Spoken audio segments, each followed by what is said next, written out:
All right, let's get into it. Today we are tackling a card that, I gotta be honest, makes a lot of people pretty nervous.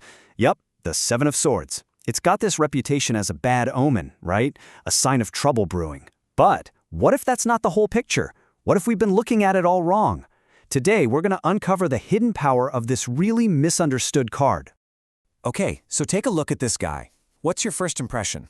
Is he just a thief in the night, sneaking off with stuff that isn't his?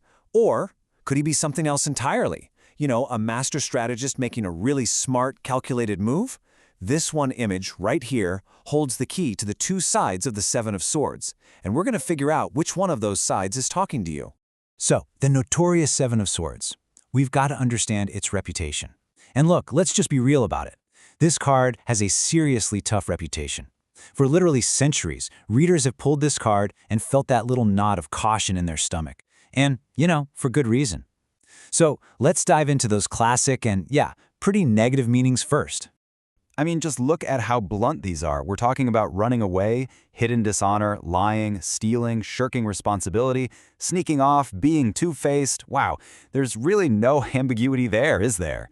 The traditional take on this card paints a super clear picture of someone who is just avoiding accountability at all costs. And yeah, this whole idea comes straight from the classic artwork. You see this figure. He's tiptoeing away from what looks like some kind of camp. He's got this little smirk on his face, right? Like he's super pleased with his quote-unquote successful heist. He thinks he's pulled a fast one. But, and this is a big but, this is exactly where we need to zoom in and look a little closer. All right, a strategic retreat, looking deeper than deceit. So let's totally flip the script here. What if this isn't about being deceitful at all? What if it's actually about strategy? What if that whole running away thing is really a strategic retreat? You know, a smart move designed for self-preservation and ultimately success. Yeah, let's start peeling back those layers. Okay, this quote right here is everything. It's about the lone wolf style, that desire to run lone and free. This is the whole key to unlocking this card. We're not talking about fear anymore. We're talking about a deep desire for independence. It's that need to act on your own terms, to be untethered, and to be totally free to make your own moves. And this right here lays it all out, side by side. It's perfect. On one side, you've got running from, that's shirking responsibility, avoiding obligations, basically being afraid to face the music. But then look at the other side, acting alone. Now we're talking about asserting independence, bypassing a group that's just, well, not working, and using your own smarts. See, it's the exact same action, but the motivation behind it is completely different. It's a total game changer. Okay, let's go back to that image again, but this time, look really, really closely. He's carrying 5 swords, right? But he's leaving 2 behind. They're just standing there, stuck in the ground. Think about it. A common thief would just grab everything they could, no question. This is not a smash and grab. This is a precision strike. He is taking exactly what he needs to get the job done and leaving the rest. That is 100% a calculated, strategic choice. The lone wolf's wealth, forging your own path to prosperity. So here's the absolute heart of it. We can totally reframe this card. It becomes a really powerful symbol for your financial independence.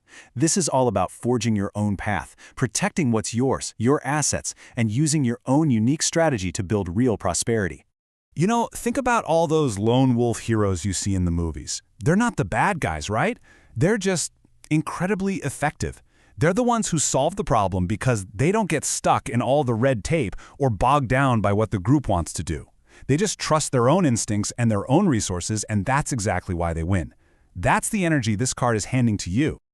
I love this breakdown. It really contrasts the two approaches. You have the old way, which is all about teamwork, right? Like the Three of Pentacles. It's about group consensus, sharing resources, following the rules. But then you have the Seven of Swords way, and that's all about the solo mission.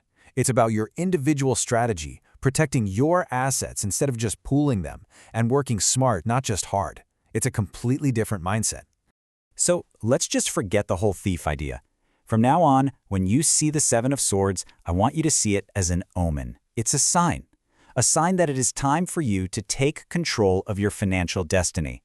It's time to act swiftly, decisively, and protect what's yours to secure the wealth that you are building for yourself. Okay, so, your move. Applying the strategy. This is great in theory, but how do we actually apply it? How do you take this lone wolf energy and really use it to your advantage? Well, let's break it down into some practical steps. All right, here's your playbook. Step 1 is to assess. You need to figure out what your swords are. What are your most valuable assets? We're talking your time, your skills, your brilliant ideas. Then step 2, identify. What's the camp you might need to leave behind? Is there a team, a job, maybe just a process that's super inefficient and just holding you back? Number 3, you've got a plan. Formulate your solo plan. How are you going to move forward efficiently? And finally, step 4, act. This is the big one. Move just like that figure on the card, swiftly, confidently, and without any apology, to go out and secure your goals. So I want you to really think about this for a second. Right now, where in your own life do you need to be the lone wolf? Maybe it's in your career, or with your finances, or even a personal project. Where is that groupthink just totally failing you? Where do you need to stop waiting around for permission, stop waiting for everyone to agree, and just make your move? And that leads to this final question. Ask yourself this. What incredible goal is just sitting there, waiting for you on the other side of that hesitation? What could you possibly achieve if you finally embraced your inner strategist and just dared to act alone? The Seven of Swords is basically shouting at you that the prize is right there, ready for the taking. Hey, if this deep dive on the Seven of Swords helped you see it in a new light, do me a huge favor. Hit that like button, and I'd love to hear your own experiences with this card, so drop a comment below. And, of course, make sure you subscribe for more explainers just like this one. Thanks so much for tuning in.